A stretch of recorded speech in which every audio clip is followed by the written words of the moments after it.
This is Perspectives with Laughn and Rodney Grimes. Perspectives is San Antonio's #1 historical news program. Thank you, San Antonio.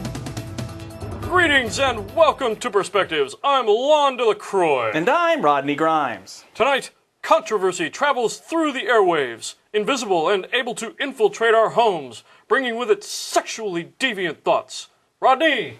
When trying to justify the existence of churches beyond the lie that is organized religion, many people point to the positive social aspects belonging to a congregation offers, one of which, apparently, involves insane censorship demands. Herman O'Houlihan explains. This isn't a church dominated by moral majority types. Most of the men are blue-collar workers, and many of the parishioners believe in the traditional family structure. In these days of sexual openness, they're trying to reconcile what they hear here with what comes over the public airwaves. Hot damn, this ought to be saucy. It's a suggestive sort of lyrics and stuff that they have on there. Their influence on them is bad. These things are basically bordering very much on the pornographic, you see. Wow. Though I'm not really sure how audio-only smut works, this must have been pretty randy.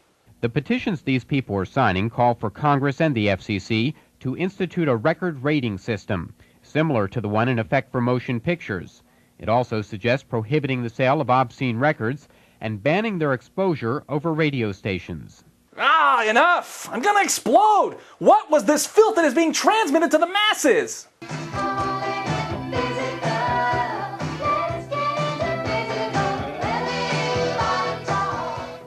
Olivia Newton-John. Physical. Those perverts! I just don't like it. I don't care for it. When she says, "Let me hear your body talk," I don't really like that part anyway. It's kind of a dirty song to me. To some children that are brought up properly by their parents, I don't think it will have too much effect with them. But you do have children that parents aren't responsible with them, and it could lead them to some type of violence. It's true. I had a very dear friend who was beaten with a pool cue for playing Physical 27 times in a row on a jukebox at a bar once. But what of the smut peddlers themselves, the radio DJs? How do they feel about destroying society one pop song at a time? The people that I talk to, they say, "Hey, I'm in a good mood. I'm sitting here with a chick and I want to hear some music, Like they may pick Olivia Newton-John, or they may pick something that's a little risque, something with lyrics that are suggestive."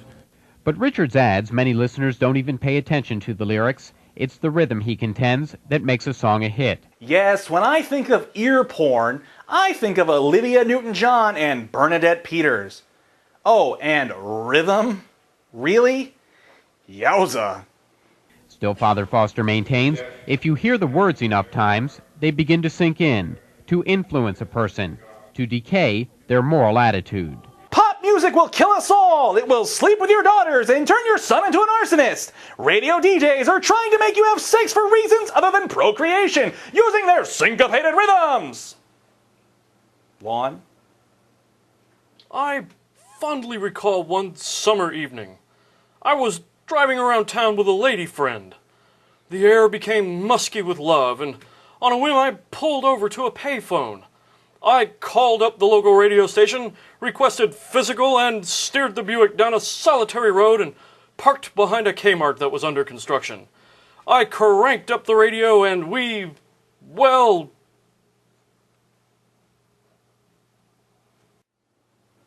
Did you just describe scoring behind a Kmart to an Olivia Newton-John song to me? Well, I would go a little classier and say that we made love, but yes. What about me makes you think that I would ever want to hear a story like that? Well, it's guy talk, right? I was just recollecting about a conquest of sorts. She was a cabin attendant on a train I took from San Antonio. Well, that's all the time we have this week on Perspectives. Join us next time when we revisit the heights of scholastic achievement in San Antonio. We'll be back in the future looking at the past.